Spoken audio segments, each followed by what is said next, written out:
Absolutely. Yeah. Let's do it. All right.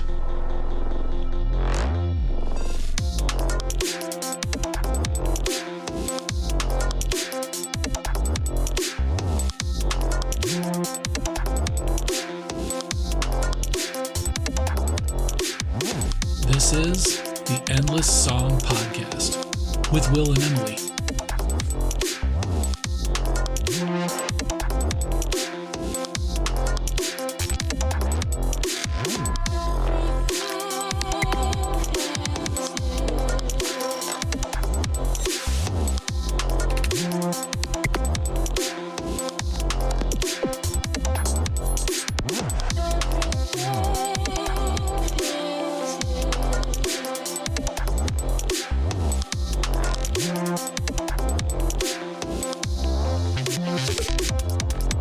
Go for it. Okay, so vocabulary episode number 2. But we have a special guest host on this vocabulary episode, Jared Carter of Minshara Minerals and Wellness. Welcome, welcome. Thank you so much for doing this with us. No problem. Thanks for having me. You are welcome. So Jared does aura photography and chakra reports. So we thought he would be perfect for this particular vocabulary episode. So the two words that we are going to discuss today are auras and chakras. So Jared, what's an aura? So an aura is an energetic field that our body gives off, and it goes out about 6 feet around us. It can be extended out further. It can be pulled in depending on what our body needs. And it's basically interacts with other people's auras and can do it. I've seen some really cool videos from the 70s where they were capturing like how an aura changes when a dog comes into your field. It can be pretty low energy, and then all of a sudden it'll just expand because of the synergy of the two energies. Why would you want to be able to control that? Well, you think about when people can become magnetic to other people, you're putting out a strong aura to attract people to you, kind of like moths to a flame. Mm-hmm. So, it can be to your benefit in certain situations. I mean, if you're sitting at home on the couch, you don't really want to have your aura strong because you're just putting out a lot of energy and it's not doing anything. Yeah. But if you are, at a trade show or we're at work or you're public speaking, you need to kind of command the room. You can create that aura that will attract people to it. Yeah. Does that mean that then there are people who generally have an aura that is projected further out? They tend to be more magnetic personalities, and your people who tend to be more withdrawn maybe have their auras drawn in. Yeah, I found with the system that I have, it's aura photography, but it's really based on vibration and energy as opposed to a camera that sees it. It's all done by biometrics in the hand. So I find that the people who come across more timid and shy, and even I find that like Sunday mornings when I do them, people's auras are a little bit pulled in. It's kind of like just a day of rest. A lot of people are tired. They're not in that sense, but the more energetic you get, the more amped up you get, the more your aura can expand out. So like if I'm in a big city, which I dislike because it's overwhelming for me, I would probably be pulling my aura as close to me as possible so that our energies are not intertwining with one another. Most likely, yeah, you'd be conscious of keeping your energy close and not giving it out to everybody when you're in an environment like that. I would love it if we could just see video of people like walking in a city but see them as their auras and see how our energy actually is touching other people's energies and things like that. Wouldn't that be cool to see? Yeah, well, in a way I think about it a lot like physicality in a group of people. You don't want to bump into people. When people bump shoulders, obviously it becomes an interaction that maybe neither wants. But in a sense that what you are is further than just the edges of your shoulders or your hips, so you can bump into people energetically as well if your aura is really spread out.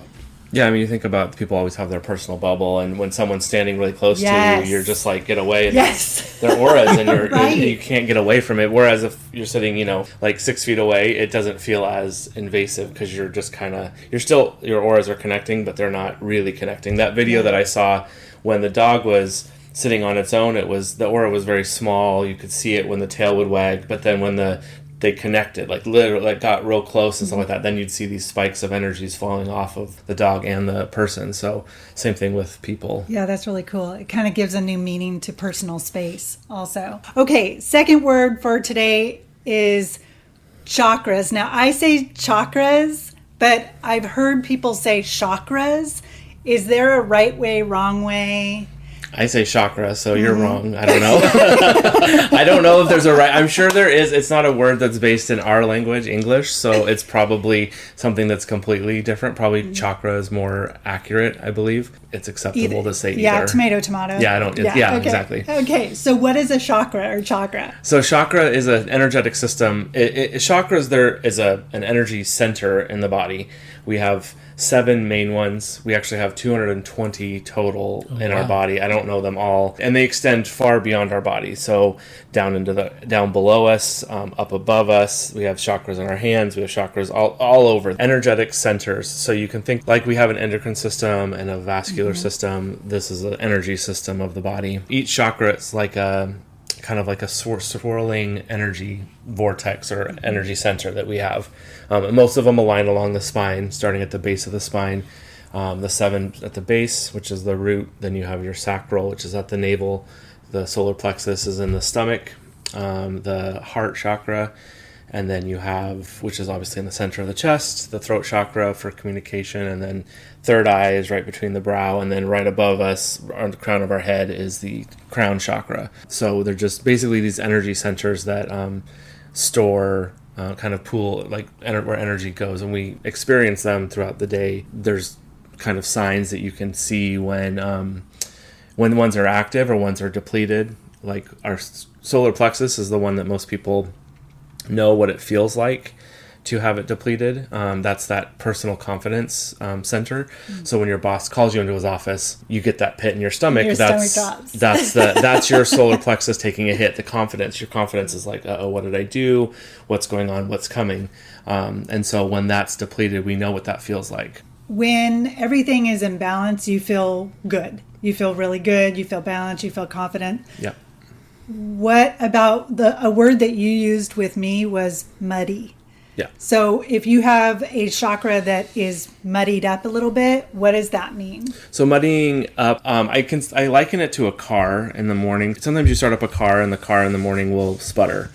The engine has some sort of impurity in its system that's causing it to not output at a correct, just 100%. It's got something, so it shudders a little bit, and sometimes it'll clear itself, and sometimes it needs to go to you need to take it to a mechanic. Muddiness is an imbalance or an impurity in the system, or it's a blockage. It could be either or. It's basically just something that's preventing the pure output of that energy. I find it so interesting because I'm new at practicing Reiki, and I was working on someone the other day, and there was a lot going on, and I was just kind of tuning in and saying, what's up in this area? And I got this impression of a lotus flower that was tight like a fist.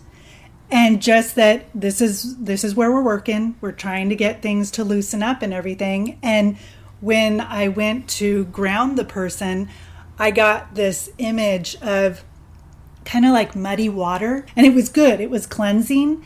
And it was so interesting because when the session was done and I asked the person, are you relaxed? Did you have any sensations or anything? And they said, you know what was so strange is that I got this image of this like muddy stream, but it wasn't like dirty water. It wasn't bad, but it was flowing. And it kind of blew my mind because I was just like, holy cow, that's what I saw too, you know? And obviously we weren't talking about that during the session. So I thought that was so interesting.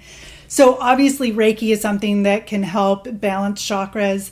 What other things can help balance them? Well, what got me into aura was I sell crystals. Minshara was minerals and crystals. So crystals vibrate, we vibrate, and they work well. And a lot of the crystals are associated with the chakras. The chakra system is really based on color. So you start with red and then orange, yellow, and fortunately it goes in order, so you don't have to remember like a random order. Start at the base at red and end at purple at the top. And these crystals will support and help you to balance your chakras as well. Clear crystals like clear quartz balances all the chakras because it's clear, it embodies all the colors. The purples and whites are the higher chakras. And so what got me into it is someone else, I bought the system from another practitioner, and I gave her a set of bracelets, one for each chakra, and she would have people come in, they would do their report, they would see where their chakras were, see if there was any muddiness, see if levels were good. Because with a chakra, you don't want a super high number, you're not 101. You don't want to be, too low, too high. You want balance. And so 5 is what you're shooting for. And she would find an area that people had trouble with. Most people have trouble with the lower chakras, the oranges, yellows, reds. Those are the harder ones for humans. We've blocked our grounding ability with shoes and with our just cities, and we just aren't in nature as much. So she would recommend a lot of times carnelian or red jasper or citrine, and they would hold on to those bracelets for like 30 seconds, and then she'd have them recheck, and you could see the muddiness clear out of the chakras, or see them bring the power back up a little bit higher. And that's really what got me into like, I kind of want to do that, because it was a good value add for crystals. I mean, it's empirical evidence that something's happening when you're holding on to a stone, as opposed and it's to quick. Yeah, that's the thing too. Yep. It's quick. That's quick and easy, and it's pretty on your wrist. Yep. Also, I think there's a third vocabulary word that just came out that it'd be good to talk about, and that's the concept of grounding. So talk a little bit about the importance of grounding, and like clearing the chakras and leveling out the energy levels, why grounding is so important. Yeah, so grounding is kind of just that connection to earth. It's the lower chakra. Everybody wants to connect to the source or God or spirit. They want to be up there. But if you are always living in those higher chakras, you are going to feel flighty. You're not going to feel connected. You're not going to be able to. Grounding is important to pull us down, to keep us rooted in something. Just like, anytime you're doing, you think about a ladder. You get on a ladder, and the higher you go, you need that stability to keep the ladder from falling over. So that's what grounding does to us. It stabilizes us, keeps us connected to earth. The best way is just take your shoes off and stand in the dirt. It can be 10-15 minutes. There's a grounding documentary, I think, and then the company has like grounding sheets and things like that where you can reconnect. When shoes were invented, they put rubber on our shoes. The original earlier shoes was like leather and things like that allowed the transfer of negative ions to go into our body, because negative ions help to take out free radicals and things like that cause inflammation. So grounding helps to take those things out and helps with inflammation and things like that. Shoes now are rubber or some sort of thing that blocks that.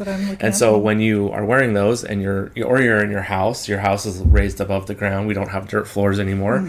So we just sit ungrounded most of the time, and it gets really difficult for people who live urban lifestyle to be grounded. Right. So that's why, forest bathing, just taking a walk in nature. That's why the ocean is so a draw to so many people, because there's negative ions created by the waves crashing. And those all just help us to connect back and stay grounded, which is important for advancement. Perfect. And in the internet parlance, it's just another reason why it's good to touch grass every once in a while. Get out and interact with nature, because we need it more than we realize on a daily basis. Yeah. That's fascinating. Awesome. All right.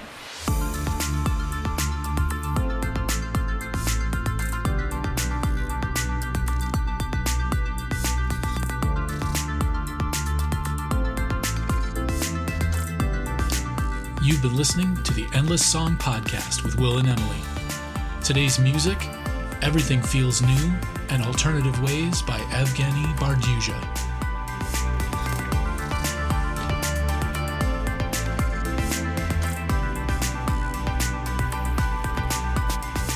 Stay safe out there, everyone.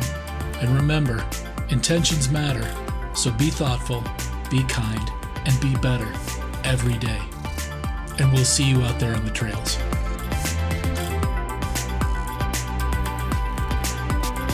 Then the dogs will sound off because they'll see them, so it'll be chaos for. And if we have to pause or anything, we'll pause. We probably will. Yeah, and the magic of editing will fix. Yeah. Yeah. As much as possible.